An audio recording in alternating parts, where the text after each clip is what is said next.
Шығыс Қазақстан облысы, Үржар ауданы, Үржар колледжі коммуналдық мемлекеттік мекемесі, арнайы пән оқытушысы Тергенбаева Камиля Байғалиевна.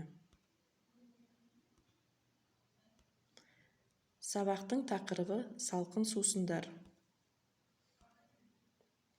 Мақсаты: оқушылардың қызығушылығын арттыра отырып, салқын сусындар түрімен дайындалу технологиясымен таныстыру. Болашақ маманның шығармашылық біліктілігін, ойлау қабілетін, тағам дайындауда қызығушылығын арттыру. Логикалық ойлауды, еске сақтау қабілетін, көпшілік ортада өзін-өзі ұстау қасиетін дамыту. Еңбек сүйгіш, кәсіби білікті, шығармашыл, өз ісінің шеберін дайындау. Оқушылар бойына эстетикалық талғамдылықты тәрбиелеу. Қоғамдық тамақтандыру орындарында салқын сусындар ретінде шәй, кофе негізінде әртүрлі жеміс-жидектерден, квас сығындысынан дайындалған, сүт және кілегейден, балмұздақпен берілетін салқындатқыш сусындар ұсынылады. Салқын сусындарды ұсыну температурасы 14 градус.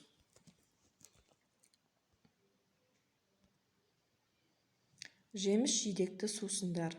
Жеміс-жидекті сусындар қатарына жидектердің қайнатылған езбесінен және лимон цедрасынан, сонымен қатар жеміс-жидекті езбе негізінде жасалған смузи, коктейль, лимонад, фрештер жатады.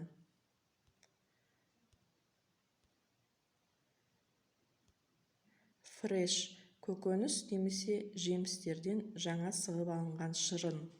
Лимонад – су және қант қосылған лимон шырыны негізінде әзірленген салқындатылған сусын. Сонымен қатар лимонадты дайындау барысында лимонды ғана емес, басқа да жеміс-жидектерді қолдануға болады. Лимонадты стакан, бокал, графинда ұсынады. Смузи – салқындатылған қою сусын. Оның негізі жеміс-жидектер, көкөністер, мұз болып табылады. Рецепт бойынша барлық өнімдерді біркелкі массаға дейін үгітеді.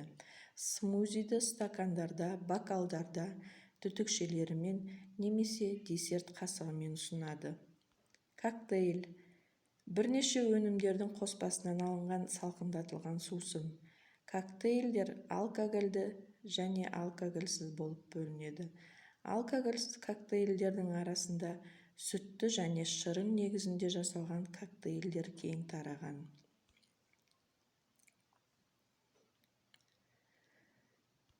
Сүт және кілегей сусындары. Сусын құрамына кіретін барлық өнімдерді электромиксерде араластырып дайындайды. Мұз кесегімен, түтікшемен ұсынылады. Балмұздақ қосылған сусындар. Бұл сусындар мұзсыз беріледі. Қосылатын өнімдерді алдын ала салқындатып алады, биік стаканда араластырады, үстіне балмұздақ салып береді. Таңқурай айс-кримі. Стаканда минералды су мен малина сиропын араластырады, үстіне балмұздақ салып береді. Қасына түтікше мен қасық ұсынады. Құрамы: балмұздақ 50 грамм, таңқурай сиропы 30 грамм, минералды су 70 грамм, шығымы 150 грамм. Салқын шәй.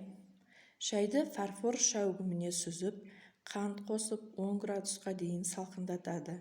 Стакан немесе бокалдар мен тағамдық мұз кесектерімен ұсынады. Кофе гляссе. Қант пен табиғи қара кофе дайындап, сүзіп, салқындатып, бокалдарға құйып, үстіне балмұздақ дөңгелегін салып ұсынады. Квастан дайындалған сусын. Нан квасын дайындау. Ашытқыны жылы сумен араластырып, 20-30 минут қояды. Қант пен квас сығындысын қосады. Араластырып, ашу үшін 5-6 сағатқа қояды. Сүзеді. Квас сығындысы 90 грамм, су 910 грамм, ашытқы 3 грамм, қант 11 грамм, шығымы 1000 грамм. Квасты аздап жылытып, бал, ұсақталған ақ желкек тамырын қосып, бетін мықты етіп жауып, 2-4 сағат салқындатады. Сусынды мұз кесектерімен береді.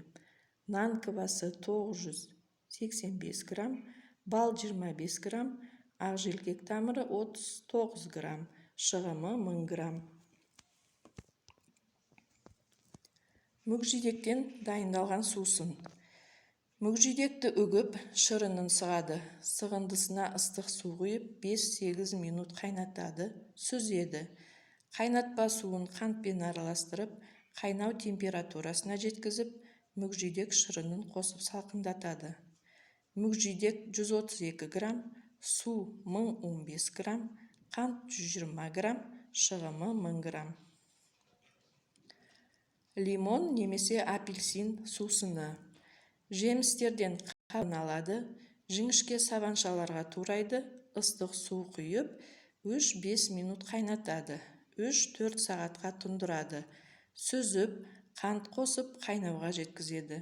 Лимон мен апельсиннің шырынын сығып, қайнатпаға қосады, салқын күйде ұсынады. Енді өткен тақырыбымыз бойынша бекіту сұрақтарына назар аударыңыздар. Салқын сусындарды ұсыну температурасы, жеміс жидекті сусындарға қандай сусындар жатады, квас сусынының дайындалу технологиясы, салқын сусындарды ұсыну әдістері, фрешті дайындау ерекшелігі. Бүгін салқын сусындар, олардың түрлері, дайындалу технологиясы, ұсыну әдістерімен таныстық. Бүгінгі сабақта алған білімдеріңіз болашақтағы кәсіби жұмыстарыңызбен тығыз байланысты. Теориялық білімімізді келешекте тәжірибемен ұштастыратын боламыз. Үй тапсырмасы: салқын сусындар тақырыбын қайталау.